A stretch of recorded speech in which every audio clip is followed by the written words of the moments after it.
ఒక అడవిలో చీమల గుంపు ఒకటి ఉంది. వాటిలో 4 చీమలు చాలా స్నేహంగా ఉండేవి. అవి ఒకసారి ఆహారం వేటకై బయలుదేరాయి. అలా వెళుతున్న ఆ చీమలకు దారిలో అడ్డంగా పడుకున్న ఒక ఏనుగు కనిపించింది. తమ దారికది అడ్డుగా ఉండడంతో వాటికి చాలా కోపం వచ్చింది. ఏయ్, ఈ దారి ఏమైనా నీ అబ్బా సొత్తు అనుకుంటున్నావా? అడ్డంగా పడుకున్నావు, లేచి దారివో అని అరిచింది మొదటి చీమ. ఏనుగు కదలాలేదు, మెదలాలేదు. అది చూసిన రెండో చీమకు మరింత కోపం వచ్చేసింది. దాంతో మాటలేందిరా, అవతలకి ఇసిరి పాడేక అందది ఆవేశంగా. అయినా ఏనుగు కొంచెం కూడా వాటి మాటలను పట్టించుకోలేదు. దీంతో మూడో చీమ మరింతగా రగిలిపోయింది.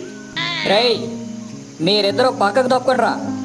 ఏడ్చి కొడితే ఈ ఏనుగు ఎగిరి 7 అడుగుల దూరంలో పడుతుంది అంటూ కొట్టడానికి ఆవేశంగా అడుగులు ముందుకు వేసింది.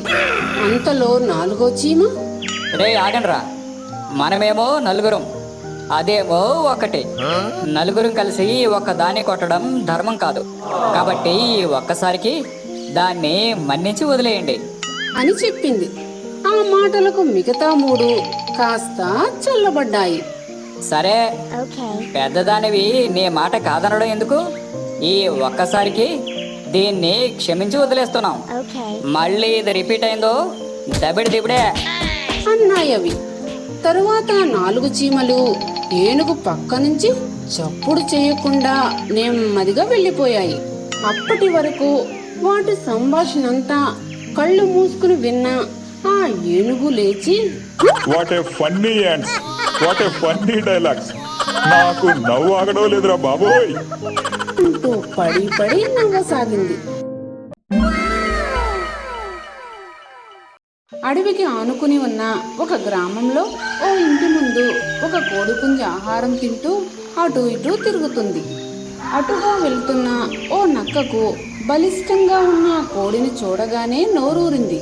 ఎలాగైనా దాన్ని తినాలని అనుకుంది.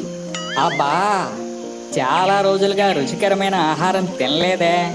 కానీ ఆ కోడి కూడా నేను దాడి చేసేలోపు తప్పించకపోతే మళ్ళీ పస్తులుండాలే. ఇప్పుడు ఏం చేయాలి అని ఆలోచనలో పడింది. ఐడియా! దానిని తప్పించుకోకుండా ముందు మాటల్లో పెట్టి తర్వాత బూరిడి కొట్టించాలి అని అనుకుందది. నెమ్మదిగా ఆ నక్క కోడి దగ్గరకు వెళ్ళింది. కోడి మిత్రమా, నువ్వు చాలా అందంగా ఉన్నావు. నీ అంత అందంగా ఉన్న కోడి బహుశా ఈ భూమి మీద ఉండకపోవచ్చు అంటూ పొగడడం స్టార్ట్ చేసింది. దాని పొగడతలకు ఆ కోడి పొంగిపోయింది. అది గమనించిన నక్క మరింతగా పొగడసాగింది. కోడి మిత్రమా, నువ్వే ఎంత అందంగా ఉంటే నీ కోత ఇంకెంత మధురంగా ఉంటుంది. ఏది, ఒకే ఒక్కసారి నా కోసం కోత పెట్టవా అని ఆ నక్క బ్రతిమలాడింది. అంతలా పొగిడాక ఎవరు మాత్రం ఏం చేస్తారు? వెంటనే ఆ కోడి తన గొంతు సవరించుకుని కళ్ళు మూసుకుని అంటూ గట్టిగా కూత పెట్టింది. అదే అదునుగా భావించిన నక్క అమాంతం కోడిపైన దూకింది. దాన్ని నోట కరుచుకుని అడవిలోకి పరుగు తీసింది. అయ్యో, ఈ నక్క మాటలు నమ్మి ప్రాణం మీదకు తెచ్చుకున్నానే అని కోడి మనసులో అనుకుంటూ బాధపడింది. నక్క పరిగెడుతుండగా అదే సమయంలో ఒక వేట కుక్కల గుంపు నక్కను చూసింది. మరుక్షణమే దాన్ని వెంబడించడం మొదలుపెట్టింది ఆ గుంపు. నక్క భయంతో ఇంకా వేగంగా పరిగెత్తసాగింది. ఇదంతా చూస్తున్న కోడికి వెంటనే ఒక ఐడియా వచ్చింది. నక్క మిత్రమా, ఆ వేట కుక్కలు నిన్ను వెంబడించడం లేదు. అవి నా కోసం నీ వెంట పడుతున్నాయి. అవి మన వెనుక రాకుండా ఉండాలంటే ఓ పని చేయి. నువ్వు ఒక్క క్షణం ఆగి నన్ను నువ్వే ముందు పట్టుకున్నావు కాబట్టి నేను నీకే చెందుతానని వాటితో చెప్పేయి. అప్పుడు ఆ కుక్కలు వాటి దారినైపోతాయి అని నక్కతో అంది. కోడి ఇచ్చిన సలహా బాగుందని అనుకున్న నక్క వెంటనే ఆగింది. వెనక్కి తిరిగి కోడి చెప్పినట్లుగా చెబుదామనుకుని నోరు తెరిచింది. అదును కోసం చూస్తున్న ఆ కోడి తప్పించుకుని పక్కనే ఉన్న చెట్టుపైకి ఎగిరి ఓ కొమ్మపై కూర్చుంది. అది చూసి నక్క అమ్మ నా కోడి, నిన్ను పట్టుకొని పకోడీ చేసుకుని తిందామనుకుంటే భలేగా షాక్ ఇచ్చావే అన్నది. ఓయ్ నక్క మిత్రమా, తెలివితేటలు నీకే కాదు నాకు ఉన్నాయి. ఇప్పుడు ఆ కుక్కల చేతిలో నీ పని అవుట్ అంటూ పడి పడి నవ్వుకుంది.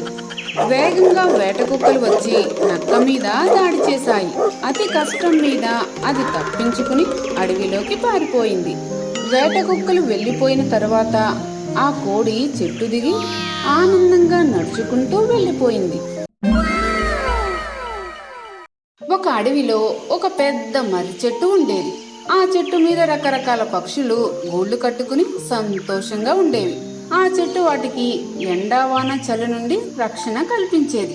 ఆ చెట్టు పక్కనే కొన్ని కోతులు అల్లరి చేస్తూ గంతులు వేస్తూ ఉండేవి. వాటి చేష్టలు చూసి పక్షులు నవ్వుకునేవి. ఒకరోజు ఆకాశమంతా మబ్బులతో నిండిపోయి హోరున వాన కురవడం మొదలయ్యింది. ఆ వర్షానికి అడవంతా తడిసిపోయింది. చెట్టు పక్కనే ఆడుకుంటున్న కొన్ని కోతులు వానలో తడిసి గజగజ వణుకుతున్నాయి. కోతులు పడుతున్న అవస్థను చూసి పక్షులు నవ్వుతూ వాటితో వెటకారంగా మాట్లాడాయి. ఓయ్ కోతులు, భలే కామెడీగా ఉన్నారు మీరు. మిమ్మల్ని చూస్తే చాలా నవ్వొస్తుంది. అంటూ పడి పడి నవ్వుకున్నాయి. ఏంటి, మేం మీకు కామెడీగా కనిపిస్తున్నామా? మేం వానలో తడుస్తూ చలికి వణికిపోతుంటే మీకు నవ్వొస్తుందా? ఎందుకు అని ప్రశ్నించాయి ఆ కోతులు. మరి లేకపోతే ఏంటి, మేము ఎంత చిన్నగా ఉన్నా మా ముక్కులతో గడ్డి చిన్న చిన్న పొలలో ఏరుకొచ్చి గూళ్ళు కట్టుకున్నాము. మీకు 2 కాళ్ళు చేతులు ఉన్నా మీరు ఇంతవరకు ఇల్లు కట్టుకోలేదు. మమ్మల్ని చూడండి, ఈ వానలో కూడా ఎంత హాయిగా ఎంత ఆనందంగా ఉన్నామో. మీరు వేస్ట్ వేస్ట్ వేస్ట్ అంటూ ఎగతాళి చేశాయి. ఆ మాటలు వినగానే ఆ అల్లరి కోతులకు చాలా కోపం వచ్చింది. ఏంటి ఈ పిల్ల పక్షులు సైలెంట్గా ఉంటే మనకే పంచి డైలాగులు కొడుతున్నాయి? మనం ఏంటో వాటికి చూపించాల్సిందే. పదండ్రా, పదండి పదండి అని అరుచుకుంటూ అవి గబగబా చెట్టునెక్కి ఆ పక్షుల గూళ్ళను ధ్వంసం చేశాయి. ఆకులను కొమ్మలను విరిచేసి చెల్లాచెదురుగా పడేశాయి. దాంతో గూళ్ళలోని గుడ్లు పగిలిపోయాయి. అదంతా చూసి పక్షుల పిల్లలు భయంతో ఏడుపునందుకున్నాయి.